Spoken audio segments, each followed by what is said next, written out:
Hello students, আজকে আমি কেমিস্ট্রির একটা অত্যন্ত গুরুত্বপূর্ণ চ্যাপ্টার শুরু করতে চলেছি। আমরা বেশ কয়েকটা ক্লাস এর মাধ্যমে এই পুরো অ্যাটমিক স্ট্রাকচার একটু হায়ার লেভেলে অবধি বোঝার চেষ্টা করব, রাইট? তো মূলত ক্লাস 11-12 বা গ্র্যাজুয়েশন লেভেলের স্টুডেন্ট যারা পড়াশোনা করছো তাদের জন্য এটা খুব হেল্পফুল হবে। তো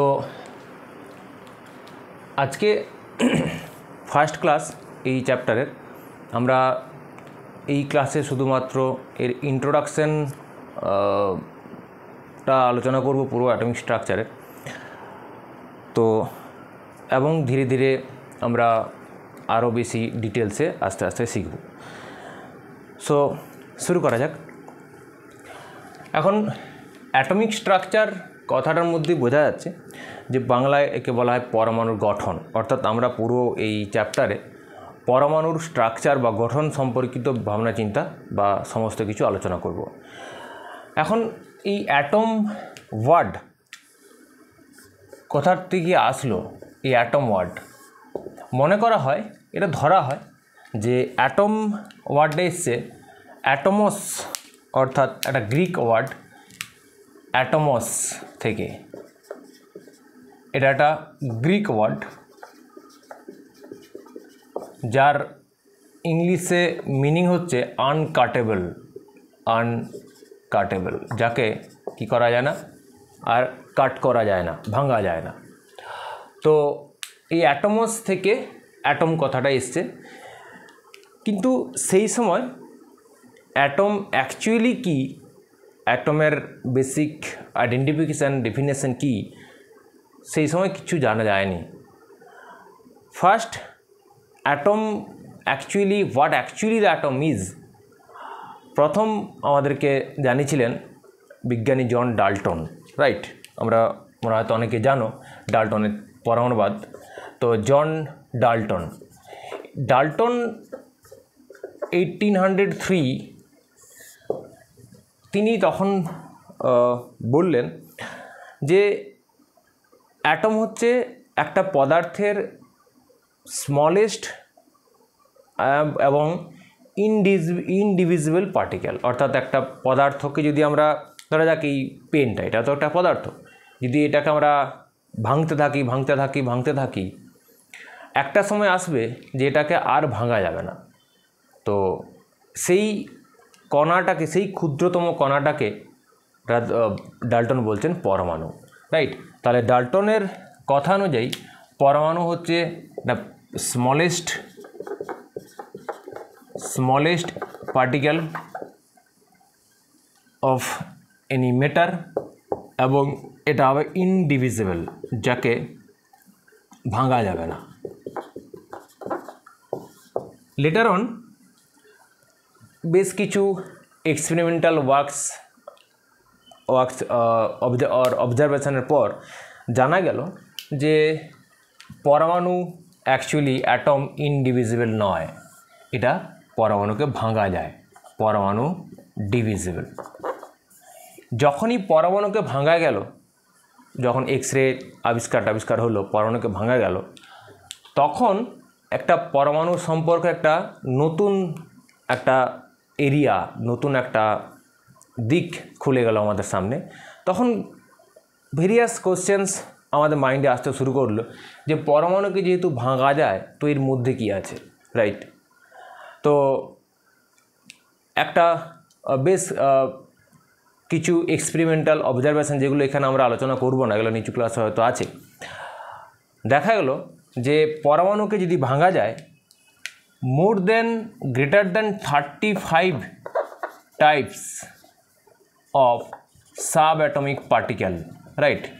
সাব অ্যাটমিক পার্টিকেল পরমাণুর মধ্যে আছে। অর্থাৎ পরমাণু, ইচ অ্যান্ড এভরি পরমাণু consist with more than 35 types of subatomic particle, 35 types, not number। অর্থাৎ 35 চেয়ে বেশি ধরনের কণা দ্বারা কি একটা পরমাণু গঠিত হয়। এবং তার মধ্যে এই যে total 35 types of subatomic particle, এগুলোকে 3টে ক্যাটাগরিতে মূলত ভাগ করা হয়। আমি একটু খুব দ্রুত এখানে আলোচনা করে নিই। যদি আমরা এই সাবঅ্যাটমিক পার্টিকেলগুলোকে এদের আবার ক্লাসিফিকেশন করি,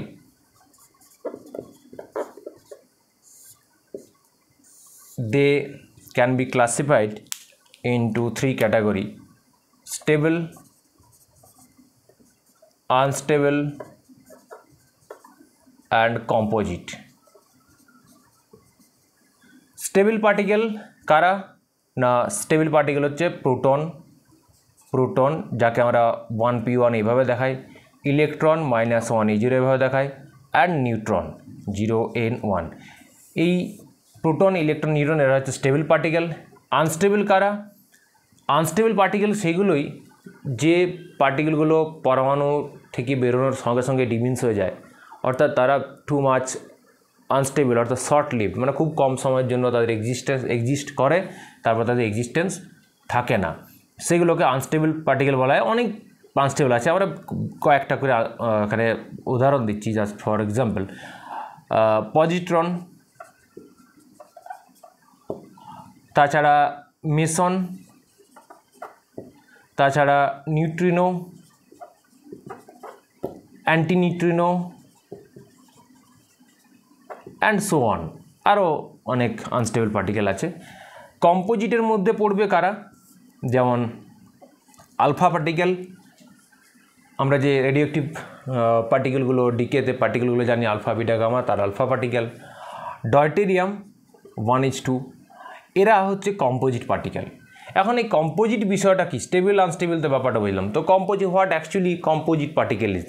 কম্পোজিট কথার মধ্যে অ্যান্সার আছে। কম্পোজিট মানে সেই পার্টিকেলগুলোকেও আমরা বলবো কম্পোজিট পার্টিকেল, যে পার্টিকেলগুলো consist with more than 1 elementary particle. এখন এলিমেন্টারি পার্টিকেল যদিও আমাদের কেমিস্ট্রিতে অত কিছু দরকার নেই, তাও একটু বলে নিই যে elementary composite particle consist with, এদেরকে আমরা বলবো কনসিস্ট উইথ কী দিয়ে তৈরি?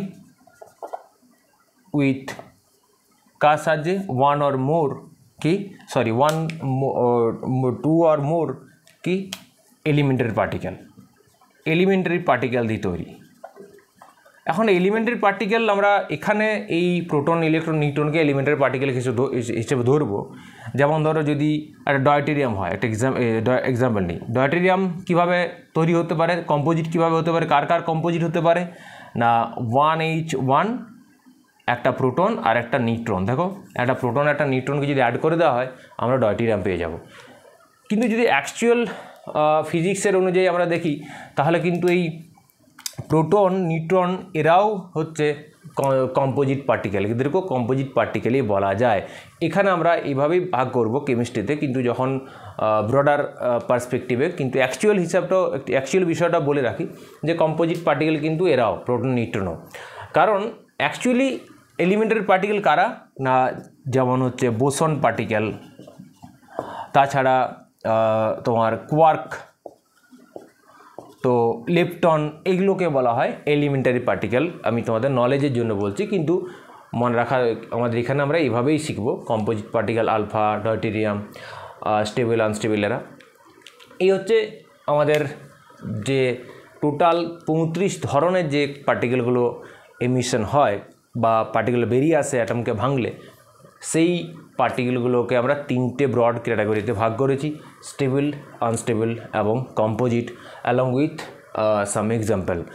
তো নেক্সট আমরা কয়েকটা important sub atomic particle, stable, unstable, এদের নিয়ে আমরা একটু আলোচনা করব। তাদের ক্যারেক্টারিস্টিক্স বা তাদের প্রপার্টিজ বোঝার জন্য আমরা একটা ডিসকাশন করব।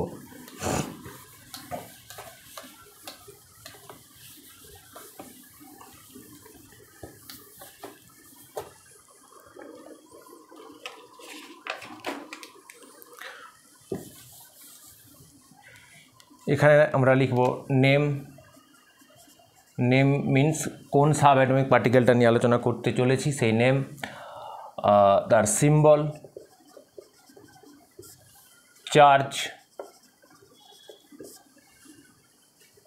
তাছাড়া মাস আর রেডিয়াস।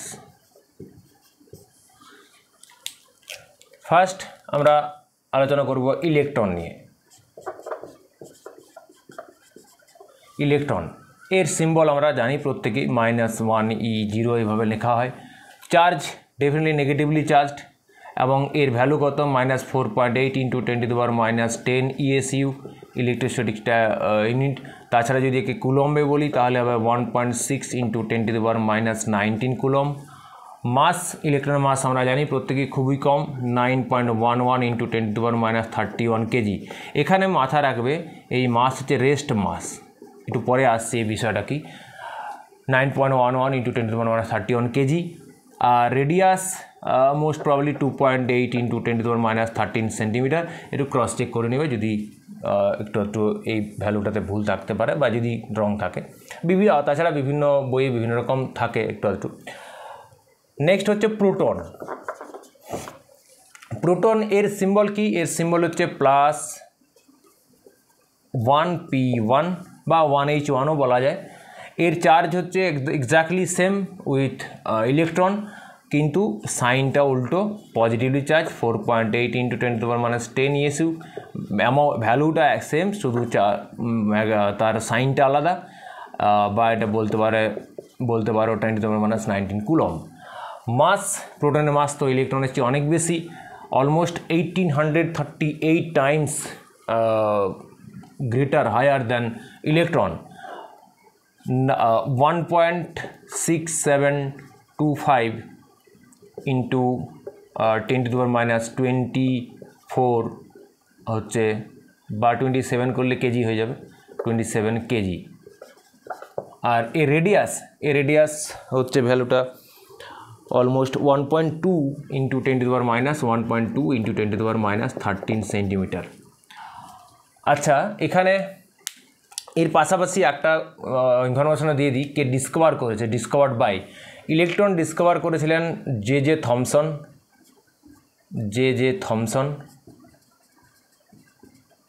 কিন্তু ইলেকট্রন নামকরণ করেছিলেন স্টোনি, বিজ্ঞানী স্টোনি ইলেকট্রন নামকরণ করেছিলেন। থমসন এর ইলেকট্রনকে তখন নেগেট্রন বলা হতো, যখন ইলেকট্রন ওই ক্যাথোড রে এক্সপেরিমেন্টের সাহায্যে যখন আবিষ্কার করা হয়েছিল। আমি সেটাতে ডিটেলসে যাচ্ছি না, ওগুলো তো তোমরা জানো। থমসন কী করেছিলেন না, এর E/m এই ভ্যালুটা বার করেছিলেন, চার্জ টু মাস রেশিও, এটাকে আমরা স্পেসিফিক চার্জ বলি, একটু পরে আসছি। প্রোটন আবিষ্কার করেছিলেন বিজ্ঞানী রাদারফোর্ড। আর electron, next coming to neutron. এখন প্রথম আবিষ্কার হয়েছিল ইলেকট্রন, তারপরে আবিষ্কার হলো প্রোটন, এবং নিউট্রন অনেক পরে আবিষ্কার হয়েছে। নিউট্রন আবিষ্কার করেছিলেন বিজ্ঞানী স্যাডউইক, অনেকে বিভিন্ন রকমভাবে একে প্রোনাউন্সিয়েশন করে।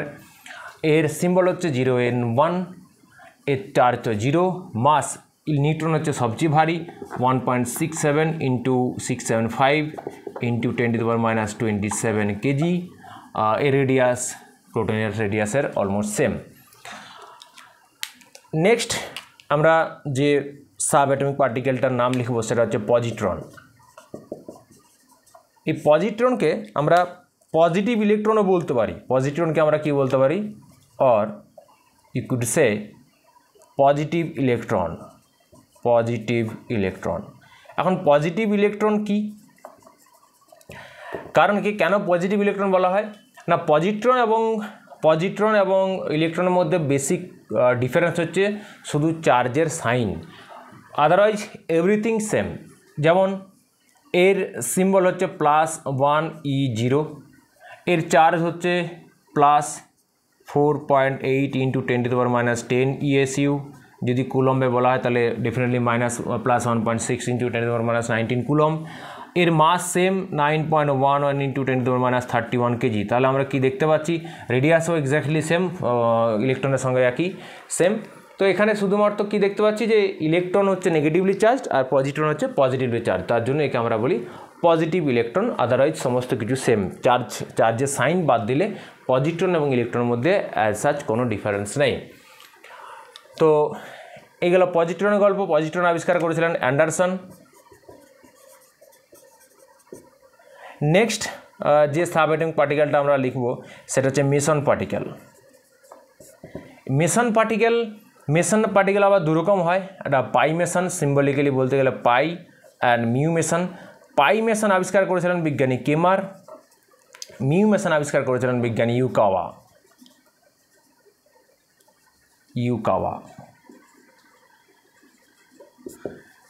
তো পাই মেসন আবিষ্কার করেছিলেন বিজ্ঞানী কেমার এবং মিউ মেসন বিজ্ঞানী ইউকাওয়া।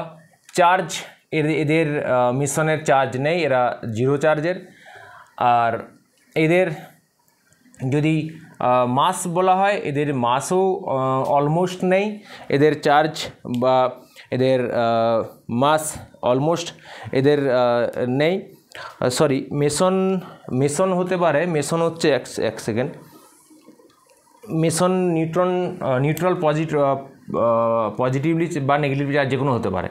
তো এটা কী হতে পারে, একটু ভুল হয়ে গেছে, সেটা হচ্ছে মেসনের চার্জ এটা পজিটিভলি চার্জ হতে পারে, নেগেটিভলি চার্জ হতে পারে, অথবা নিউট্রালও হতে পারে। এটা হচ্ছে মেসনের। আর মাস, মেসনের মাস হচ্ছে ইলেকট্রন প্রোটন এদের হচ্ছে ইন্টারমিডিয়েট, রাইট? ইলেকট্রন আর প্রোটনের মাঝামাঝি এদের হচ্ছে এদের মাস। তো অ্যাকচুয়ালি এগুলো নিয়ে খুব বেশি ইনফরমেশান এখনও অবধি পাওয়া যায়নি, তো যেটুকু আইডিয়া করা হয়েছে তো এগুলো এরকম। আর একরকম ধরনের আমরা আলোচনা যদি করতে যাই সেটা হচ্ছে নিউট্রিনোকে আমরা অনেক সময় টাইনি নিউট্রন বলি। মানে নিউট্রনকে যদি আমরা একটা ছোটো নিউট্রন, মানে ধরো একটা মানে একজন ধরো প্রাপ্তবয়স্ক মানুষের স্মলেস্ট ভার্সন, একটা বাচ্চা ছেলে, সেই রকম আর কি। তো টাইনি নিউট্রন বলা হয়। একে আমরা গামা সাইন দিয়ে প্রকাশ করি। এর চার্জ মাস কিচ্ছু নেই, চার্জ 0, মাস 0, সব কিছু 0। তো এই কয়েকটা আমরা বেসিক ইম্পর্টেন্ট কয়েকটা সাব অ্যাটমিক পার্টিকেল নিয়ে আলোচনা করলাম। এবার আমরা কয়েকটা ইনফরমেশন এখানে আলোচনা করব, যে ইনফরমেশানগুলো আমাদেরকে সামনের ক্লাসগুলো যখন আমরা আলোচনা করব সেক্ষেত্রে সেখানে বুঝতে একটু সাহায্য করবে। বেশ কয়েকটা ইনফরমেশান, গুরুত্বপূর্ণ ইনফরমেশান এখানে আলোচনা করব। যেমন number 1, specific charge. Specific charge কি? Specific charge is very simple, E/m ratio, charge to mass ratio. যে কোনো সাব অ্যাটমিক পার্টিকেলে তার চার্জকে তার মাস দিয়ে অর্থাৎ ভর দিয়ে যদি ভাগ করে দেওয়া হয় তাহলে যেটা পাবো সেটা হচ্ছে স্পেসিফিক চার্জ বা E/m। For a particular sub atomic particle specific charge is always constant. আর নেক্সট হচ্ছে তোমার মাস। এই যে মাস অফ ইলেকট্রনের মাস, যেটা আমি তখন লিখেছিলাম রেস্ট মাস, রাইট? কেন রেস্ট মাসের কথা বলা হয়েছে? যে মাস অফ ইলেকট্রনের মাস কিন্তু কনস্ট্যান্ট নয়। আমরা বলি ইলেকট্রনের মাস 9.11 × 10⁻31 কেজি, কিন্তু অ্যাকচুয়ালি কোয়ান্টাম মেকানিক্স আমাদেরকে বলছে যে ইলেকট্রনের মাস কি নয়, কনস্ট্যান্ট নয়। কেন নয়? কারণ বলছে ইলেকট্রনের মাস, ইলেকট্রন আমরা প্রত্যেকেই জানি যে ইলেকট্রন স্থির নয়, সব সময় কি করছে, মুভ করছে, অর্থাৎ সবসময় সে তার একটা ভেলোসিটিতে সে ঘুরে চলেছে। তো এই ইলেকট্রনের মাস কি হয়, কিপ চেঞ্জিং উইথ ভেলোসিটি। তাহলে মাস অফ ইলেকট্রন m = আমরা লিখতে পারি m0/√1 - v²/c²। তাহলে কোনো একটা ইলেকট্রনের মাস, অ্যাকচুয়াল মাস কত, সেটা এই রিলেশনের সাহায্যে বোঝা যাবে, রাইট? তো যেখানে m0 হচ্ছে rest mass of electron, rest mass. যদি আমরা কনসিডার করে নিই, considering the electron is in a complete resting situation, তখন সেই ইলেকট্রনের মাস হচ্ছে m0 রেস্ট মাস, যেটা আমরা সবসময় এটা মুখস্থ রাখি 10⁻31 কেজি। এটা কিন্তু রেস্ট মাস, এটা ইলেকট্রনের অ্যাকচুয়াল মাস নয়, কারণ ইলেকট্রন কোনো সময়ই রেস্টিং সিচুয়েশনে থাকে না। যদি ইলেকট্রন রেস্ট অবস্থায় থাকে, অর্থাৎ স্থির অবস্থায় থাকে, তাহলে তার মাস হবে এই ভ্যালুটা। তাহলে অ্যাকচুয়ালি ইলেকট্রনের মাস কী করে পাবো? কারণ ডিফারেন্ট আমরা পরবর্তীকালে যখন সামারফিল্ড থিওরি পড়বো তখন এটা আবার এই রিলেশনটা নিয়ে আসবো। তো তখন দেখব যে ইলেকট্রনের মাস ভেলোসিটি ডিফারেন্ট ইলেকট্রনের ভেলোসিটি কী হয়, তো আলাদা আলাদা হয়, মানে একটা অ্যাটমে যত ইলেকট্রন আছে তাদের ভেলোসিটিও তাদের আলাদা আলাদা হয়। তো ভেলোসিটি আলাদা, তাদের নিজস্ব ভেলোসিটি চেঞ্জ হলে মাসও কীভাবে চেঞ্জ হবে সেটা এখন দেখব। তাহলে m0 একটা ফিক্সড কনস্ট্যান্ট রাশি, ভি হচ্ছে ভেলোসিটি অফ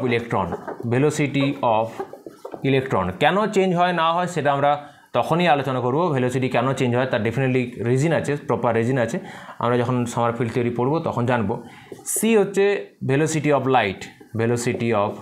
লাইট, ডেফিনেটলি এটা হচ্ছে কনস্ট্যান্ট।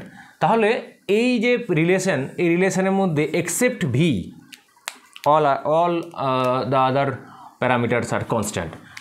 এই m0 constant, C constant, V actually variable. এখন দেখো, যদি V velocity of electron V যদি ইনক্রিজ করে, if V increases then mass of electron also increases. কেন?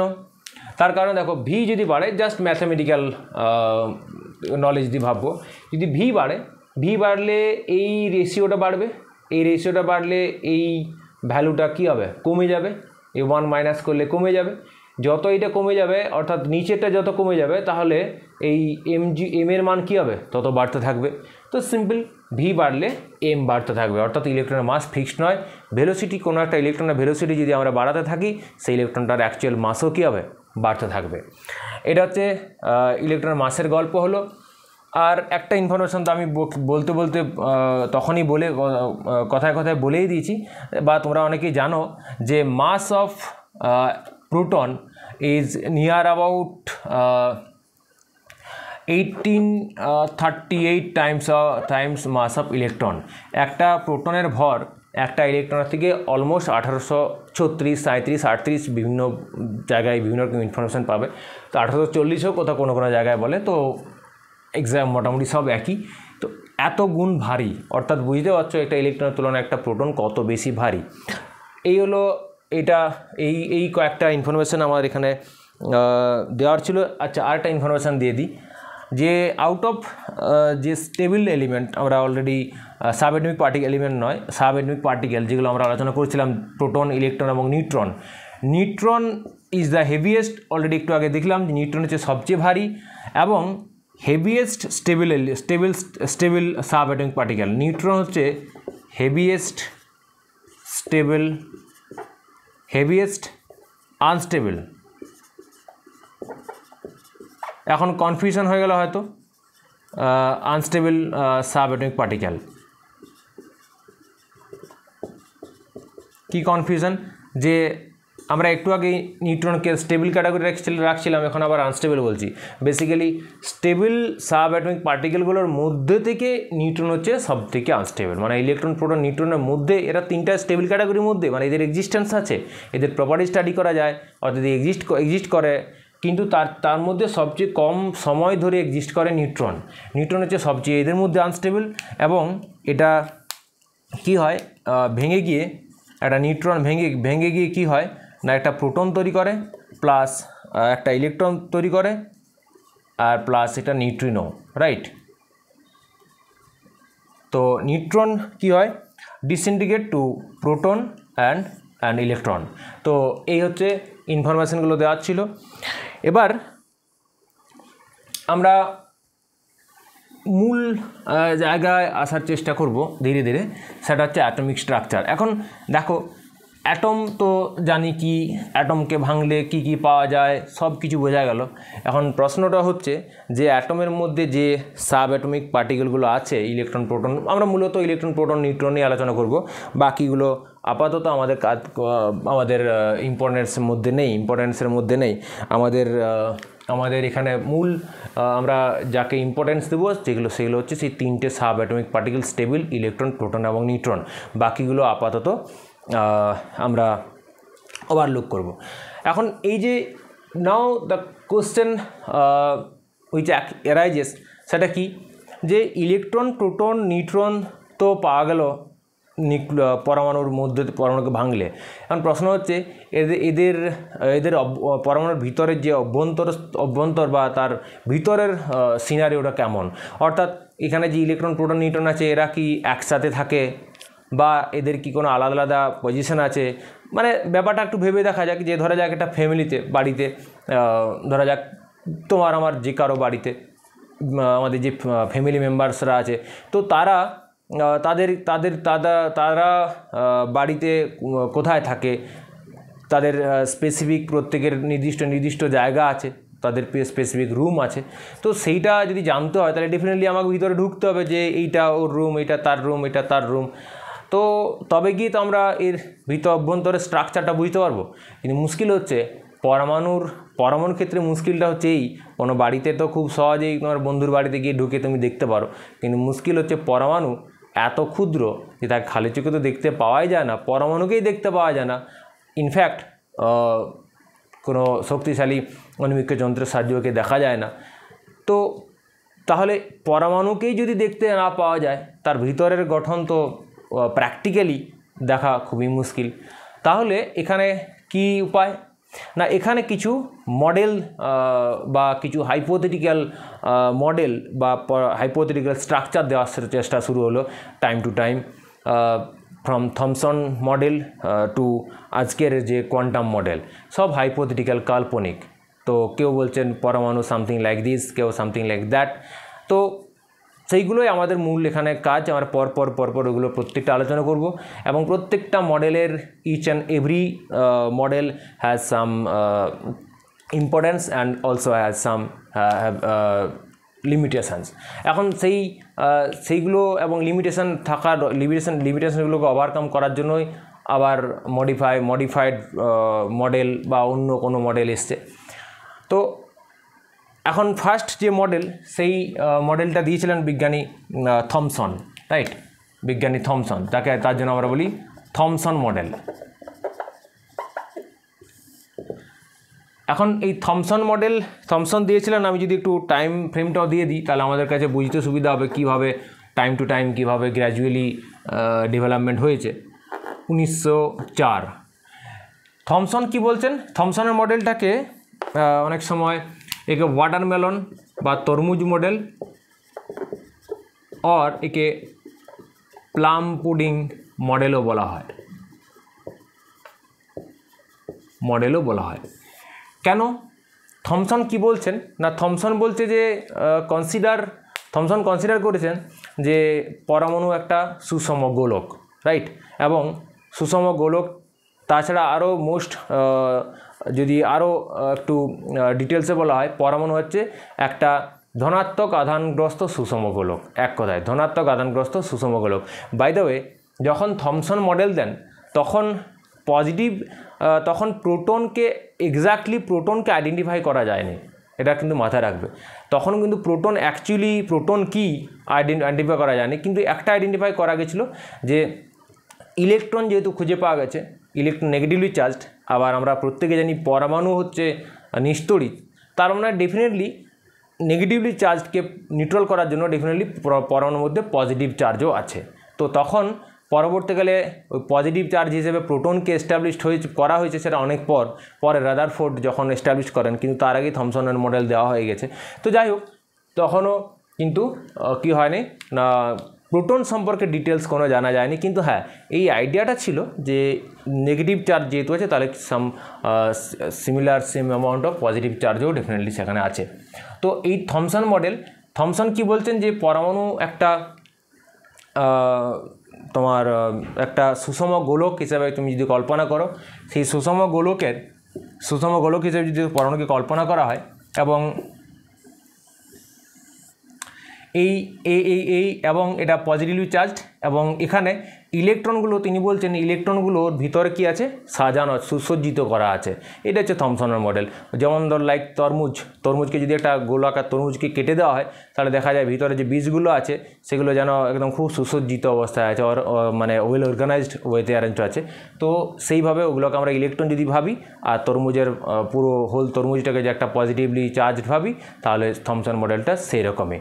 কিন্তু এই মডেলটা রিজেক্ট হয়ে গেছিলো কিসের জন্য? কারণ থমসন মডেল পরমাণুর প্রায় ম্যাক্সিমাম প্রপার্টিজ ব্যাখ্যা করতে পারেনি। কারণ যে কোনো মডেল দিলেই তো সেটা অ্যাকসেপ্টেড হবে না, সেটা অ্যাকসেপ্টেড হবে তখনই যদি সেই মডেলটার সাহায্যে পরমাণুর অনেক বেশ কিছু ধর্ম ব্যাখ্যা করা যায় কিন্তু থমসন মডেল কী করতে পারে না, was unable to explain most of the properties of atom, তার জন্য থমসন মডেল রিজেক্টেড হয়ে যায়। তো ফার্স্ট এই যে মডেলটা প্রথম গ্রহণযোগ্য হয়েছিল সেটা কার মডেল না, রাদারফোর্ড মডেল, বিখ্যাত রাদারফোর্ড মডেল, বিখ্যাত বিজ্ঞানী রাদারফোর্ড। এই রাদারফোর্ড আমরা এটা নেক্সট ক্লাসে আলোচনা করব এবং অ্যাকচুয়ালি নেক্সট ক্লাস থেকে আমাদের মূল আলোচনা শুরু হবে অ্যাটমিক স্ট্রাকচার। আজকে জাস্ট ইন্ট্রোডাকশান একটা দেওয়া হলো।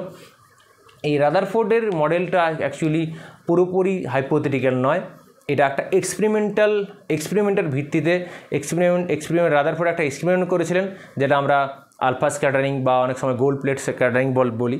তো সেই এক্সপেরিমেন্টের অবজারভেশনের ভিত্তিতে কিছু সিদ্ধান্ত মাধ্যমে তিনি রাদারফোর্ড পরমাণুর একটা মডেল দিয়েছিলেন, সেটা রাদারফোর্ড পরমাণু মডেল বলা হয়, যেটা আজও রাদারফোর্ডের পরমাণু মডেলের বেসিক কনসেপ্ট বা বেসিক জায়গাটা আজও কিন্তু সমানভাবে গ্রহণযোগ্য। যদিও এর মাঝে অনেক কী হয়েছে, মডিফিকেশান হয়েছে। রাদারফোর্ডের মডেলের পরে বোর মডিফিকেশান এসছে, সমারফিল্ড মডিফিকেশান এসছে, কোয়ান্টাম মডেল এসছে, আমরা সব আলোচনা করব। কিন্তু স্টিল তা সত্ত্বেও রাদারফোর্ডের মডেল আজও সমানভাবে গ্রহণযোগ্য। যাই হোক, নেক্সট ক্লাসে আমরা এই রাদারফোর্ডের মডেল নিয়ে আলোচনা শুরু করব। দেখা হচ্ছে নেক্সট ক্লাসে।